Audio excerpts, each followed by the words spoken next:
Haydovchilik guvohnomangiz bormi? Yo'q. Haydovchilik guvohnomalari yo'q. Yo'l belgilarini qay darajada bilasiz? Uncha bilmayman, deyarli hech qaysini. Kelajakda niyat bormi haydovchilik guvohnomasi olmoqchimisiz? Xudo xolasa. Qayerda tanlamoqchisiz? Bilmadim hali.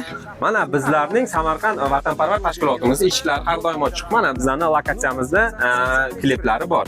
Sizga har doimgi savollarni beramiz. Qayerdan bilasiz? Mo'sh siz g'olib bo'lib qolishingiz mumkin hisoblanadi. Sovg'alarimiz bor. Birinchi belgilarimizni ko'rsatamiz. Hamma joyda ko'p uchraydigan belgilar. To'xtash mumkin emas. Shumi? To'xtash mumkin emas. Endi ikkalasi ham to'xtash va to'xtab turish. Ikkalasiga ham bittasiga to'g'ri javob bo'ldi. Bu kishini guvohnomalar yo'qligini hisobga olib, ikkalasini ham bizga galchka to'g'ri deb olib o'tib ketamiz. Ikkinchi belgimiz. Xo'sh, demak, Tezlikka cheklovmi? 50 dan boshqa. tezlikka cheklov. To'ppa-to'g'ri.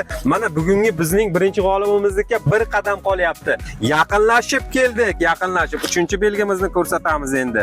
Uchinchi belgimiz ko'rib qo'yamiz. Mana belgi. Agar shuni bu kishi yutsalar, shu bilan prizlarimizni topshiramiz. Kommentariyaga o'zingizni belgilaysiz, nima priz olganingizni. Belgini ko'rsating.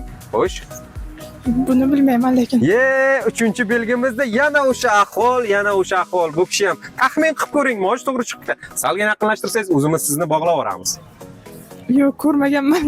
Ko'rmaganlar hech nima yo'qotmadi.